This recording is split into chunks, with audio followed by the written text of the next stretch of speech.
Hello, this is Russell coming to you from the Tate Geological Museum at Casper College, and I'm going to talk to you about another kind of dinosaur today, and it might be one that you're familiar with. It might even be your favorite. First of all, can you identify it? Can anybody tell me what this is?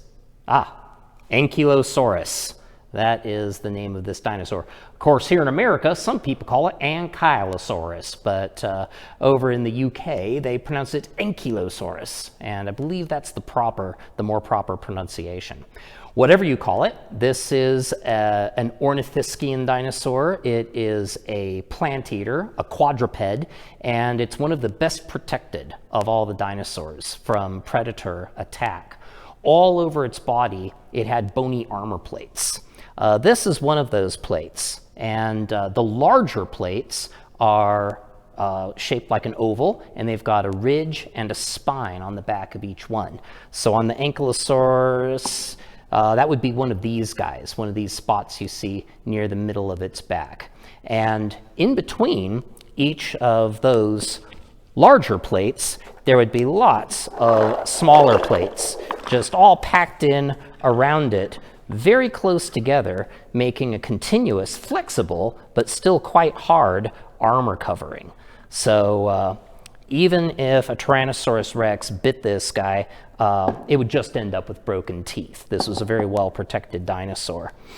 And the different plates in the different parts of its body had different shapes. For example, here on the sides, the flanks of the animal, there would have been plates looking more like this. So this is one of these guys that goes here on its side.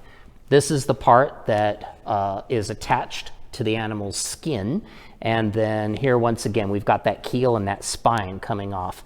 Now, this is, of course, the bone that goes inside of the plate. Just as with a modern crocodile, this would be covered with keratin when it was alive. And that keratin covering probably made this keel and spine not only longer, but also sharper. So if a Tyrannosaurus was trying to get at this guy, the fringe of sharp-edged spines and plates on the sides of its body would have been cutting at its shins and making this a very uncomfortable proposition.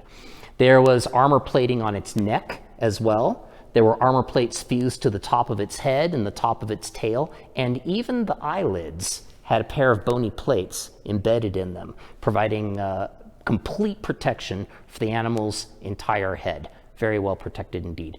The only place really that it was vulnerable was its underbelly. There doesn't seem to have been any bony armor in Ankylosaurus on the underside. But if the Tyrannosaurus tried to flip this guy over, it was facing two important problems. One is that this is a very broad animal with a very low center of gravity. It would be about as easy to flip over as a station wagon. Not a modern one of those old, like 1950s cast iron station wagons. And second of all, there was a big club made out of solid bone at the tip of its tail. Under attack, the Ankylosaurus could whack an attacking predator like a Tyrannosaurus Rex, probably hard enough to break a leg. Now, if you're Tyrannosaurus Rex, you don't want a broken leg, because with a broken leg, Tyrannosaurus Rex can't walk. If it can't walk, it can't hunt. And if it can't hunt, it doesn't eat. It starves to death. I imagine Tyrannosaurus Rex only attacked Ankylosaurus if it was desperately hungry.